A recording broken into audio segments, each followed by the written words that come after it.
BSc third year physics. और आज की इस क्लास में हम डिस्कस करने वाले हैं कि प्रोबेबिलिटी क्या होता है।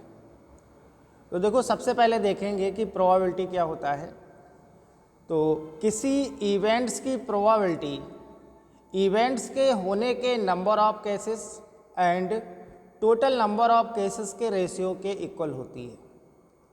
तो आप ध्यान रखेंगे कि प्रोबेबिलिटी क्या है, कि किसी इवेंट्स की जो प्रोबेबिलिटी है वो इवेंट्स के होने के number of case and total number of cases के रेशियो के इक्वल होती है। अब देखो, इसको ज़रा हम लोग एग्जाम्पल से समझेंगे। तो हमने देखो यहाँ पर एग्जाम्पल में लिखा है कि जैसे यहाँ पर लिखा है कि जैसे किसी इवेंट्स के होने की पॉसिबिलिटीज़ कितनी है, ए है।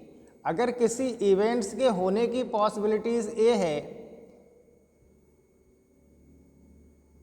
और इवेंट के ना होने की पॉसिबिलिटीज़ कितनी है, बी है।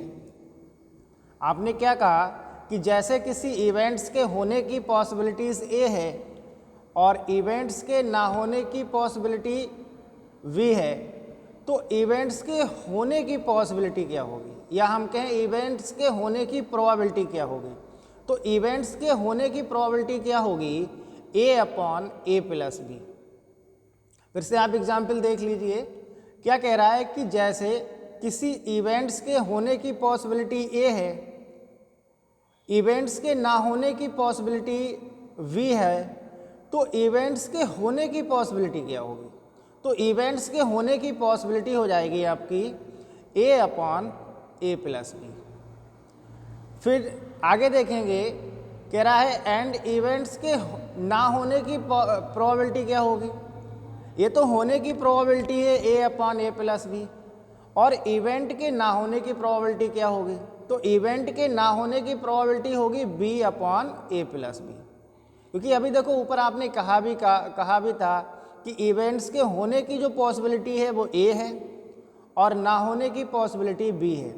तो इवेंट्स के होने की जो प्रोबेबिलिटी होगी वो होगी ए अपॉन ए प्लस बी, और इवेंट्स के ना होने की जो प्रोबेबिलिटी होगी वो होगी बी अपॉन ए प्लस बी।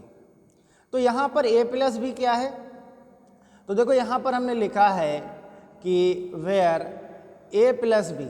अब देखो ए प्लस बी क्या है, यहाँ पर ए प्लस बी, जो ए प्लस बी है वो इवेंट्स के होने या ना होने के टोटल चेंज है।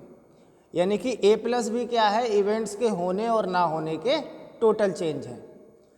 तो अब दोनों प्रोबेबिलिटीज़ का सम ऑलवेज 1 होता है, यानी कि इवेंट्स के होने की प्रोबेबिलिटी और इवेंट्स के ना होने की प्रोबेबिलिटी।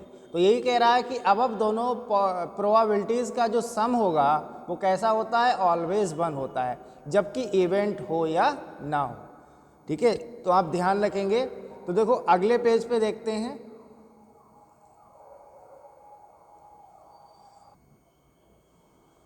अब देखो इसका दूसरे एग्जाम्पल से समझेंगे। देखो क्या कह रहा है, किसी क्वाइन को उछालने पर, क्या कह रहा है, किसी क्वाइन को उछालने पर हेड आने की प्रोबेबिलिटी कितनी है, 1 है। किसी क्वाइन को उछालने पर हेड आने की प्रोबेबिलिटी कितनी है, 1/2 है, यानी कि हाफ है। दूसरी ओर टेल आने की भी प्रोबेबिलिटी क्या होगी, हाफ होगी। अगर देखो क्या है, अगर हम किसी भी क्वाइन को टॉस करते हैं, अगर आप किसी भी क्वाइन को उछालते हो तो उसके हेड आने की भी प्रोबेबिलिटी क्या होगी, हाफ होगी, और टेल आने की भी प्रोबेबिलिटी कितनी होगी, हाफ होगी। यानी कि अगर आप किसी भी क्वाइन को उछाल रहे हो तो या तो हेड आएगा या टेल आएगा।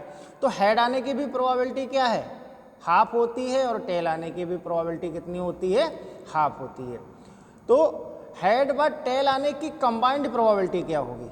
तो कंबाइंड प्रोबेबिलिटी के लिए आप क्या कहेंगे कि हाफ इंटू हाफ। अब जब हाफ इंटू हाफ आप करेंगे तो देखो ये कितना आ जाएगा, ये आ जाएगा आपका 1/4। तो हेड व टेल आने की जो कंबाइंड प्रोबेबिलिटी होगी वो कितनी हो जाएगी, 1/4 होगी। तो आपने क्या कहा कि अगर हम किसी भी क्वाइन को उछालते हैं तो हेड आने की प्रोबेबिलिटी हाफ होगी और टेल आने की भी प्रोबेबिलिटी कितनी होगी, हाफ होगी। तो हेड और टेल आने की जो कंबाइंड प्रोबेबिलिटी होगी वो कितनी होगी, 1/4 होगी। तो देखो इससे क्या क्लियर हो रहा है, आपने इससे क्या क्लियर हो रहा है, तो देखो लिखा है कि अतः स्पष्ट है कि कंपोजिट इवेंट्स की जो प्रोबेबिलिटी होगी वो इंडिविजुअल इवेंट्स की प्रोबेबिलिटी के प्रोडक्ट के इक्वल होगी। यानी किसी कंपोजिट इवेंट्स की जो प्रोबेबिलिटी होगी वो इवेंट की प्रोबेबिलिटी के प्रोडक्ट के इक्वल होगी। तो आप ध्यान रखेंगे, ये प्रोबेबिलिटी आज के इस क्लास में हमने प्रोबेबिलिटी के बारे में डिस्कस किया है।